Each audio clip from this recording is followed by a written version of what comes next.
Welcome to Speed Reads. Extraordinarily Popular. Learn why people believe the unbelievable. What do Beanie Babies, Japanese luxury apartments, tulip bulbs, and pineapples all have in common? Believe it or not, they've all sparked investment frenzies in which normal, sensible people paid outrageous prices for something that later became practically worthless. And these stories of mass delusion don't stop at failed investments either. In 1841, a Scottish journalist named Charles Mackay looked back through history and discovered fascinating patterns in human behavior. He uncovered tales of witch hunts that swept through entire countries, ghost stories that emptied neighborhoods, and urban legends that spread faster than anyone could track them down. He found alchemists who convinced kings they could turn lead into gold, and doctors who claimed they could cure any illness with a wave of their hand. Which raises the question, what makes smart people believe strange things?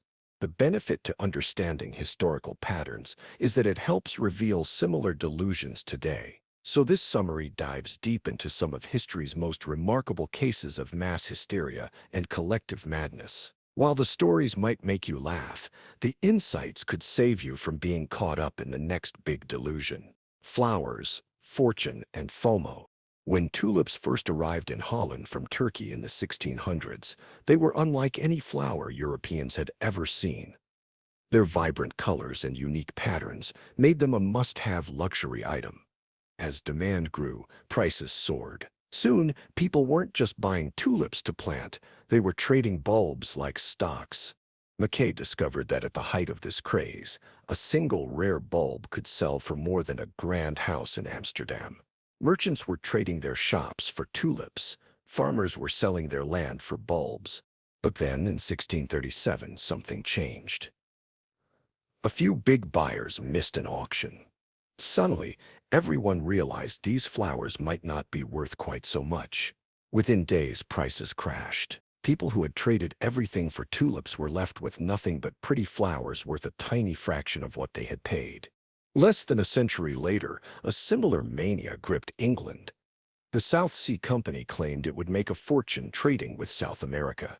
It didn't matter that Spain controlled those trade routes, or that the company had no real business plan. The stock price kept climbing as more people bought in, hoping to get rich quick.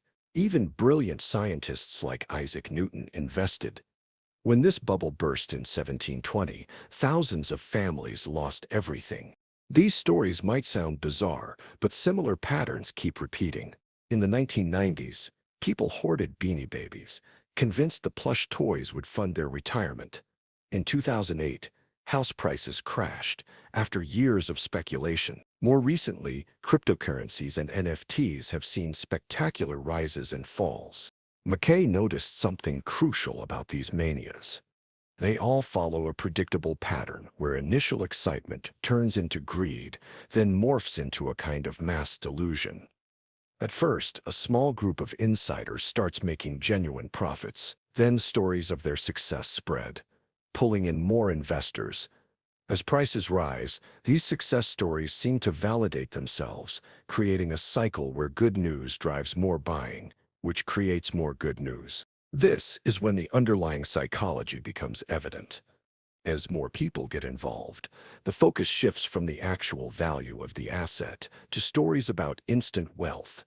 Nobody asks basic questions anymore, like what makes tulips or tech stocks or crypto actually valuable. Instead, conversations center on neighbors getting rich, colleagues quitting their jobs after making fortunes, or friends buying luxury cars from their profits. The fear of missing out becomes so powerful that it drowns out the inner voice of caution. Even skeptics start to wonder if they're wrong, if they're the ones missing something obvious. This social pressure, combined with the apparent evidence that everyone else is getting rich, can overwhelm even the most logical minds. After all, if Isaac Newton himself could get caught up in the South Sea bubble, anyone can fall for the next big thing. Snake oil and pseudoscience. In 1660, an Italian alchemist named Giuseppe Francesco Borri convinced Sweden's Queen Christina that he could create a universal medicine that would cure all diseases. By 1670, he had talked his way into the court of Denmark's Frederick III with promises of turning metal into gold. When Frederick III died, Borri fled to Vienna, then to Amsterdam, leaving a trail of wealthy patrons with empty pockets and unfulfilled promises. Like many successful alchemists, he combined scientific knowledge with showmanship, making his claims sound just plausible enough to keep the money flowing.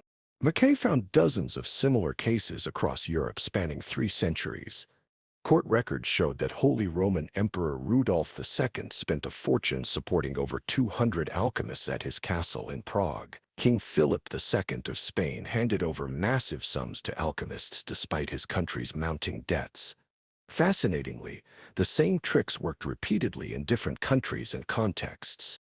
One of the most notorious cases Mackay documented involved an alchemist who performed before the German Duke of Moravia in 1648. The alchemist arrived with an apparently ordinary piece of lead and a small vial of red liquid he called the philosopher's tincture. During a carefully staged demonstration, he heated the lead in a crucible while adding drops of his special tincture.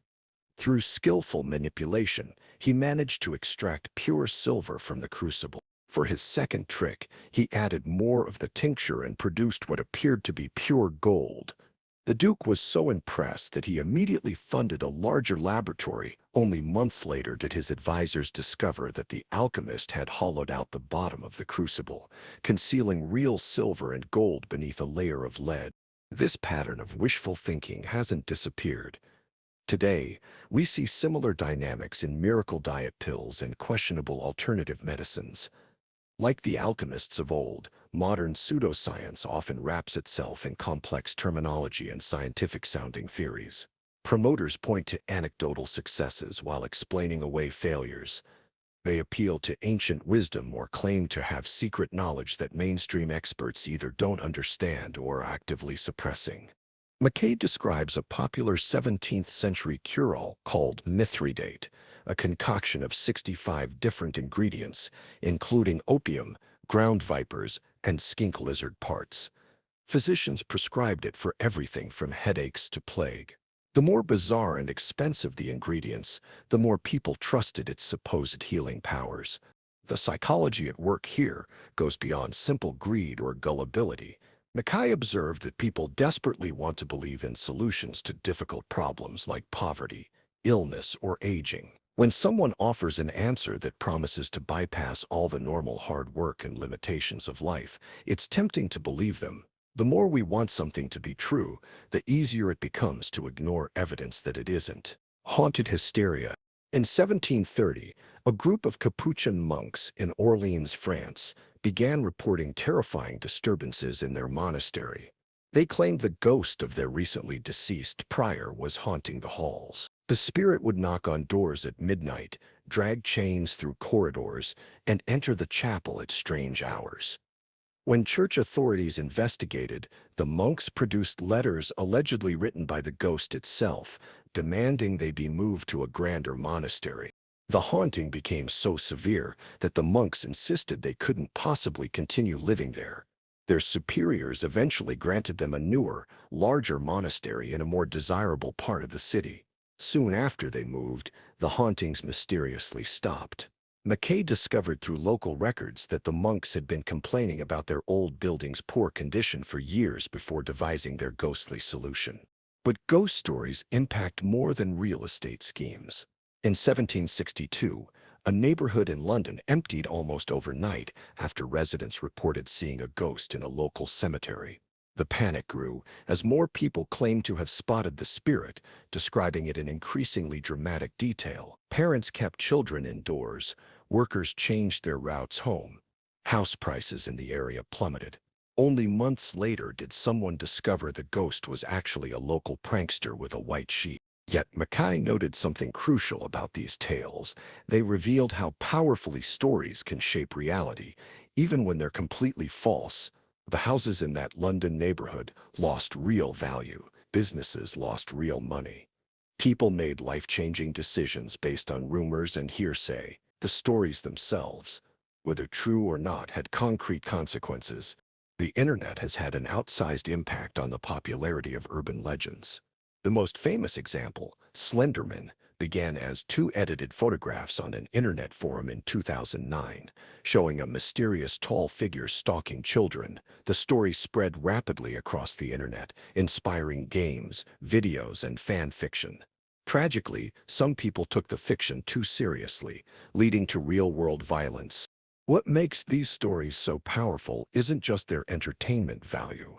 They tap into deep human desires and fears, including our need to believe there's more to reality than what we can see, our fear of the unknown, our tendency to seek patterns even where none exist. When enough people share a belief, it creates its own kind of reality. A house that everyone believes is haunted becomes, in practical terms, haunted, regardless of whether ghosts actually exist. Most telling is how these stories resist rational explanation.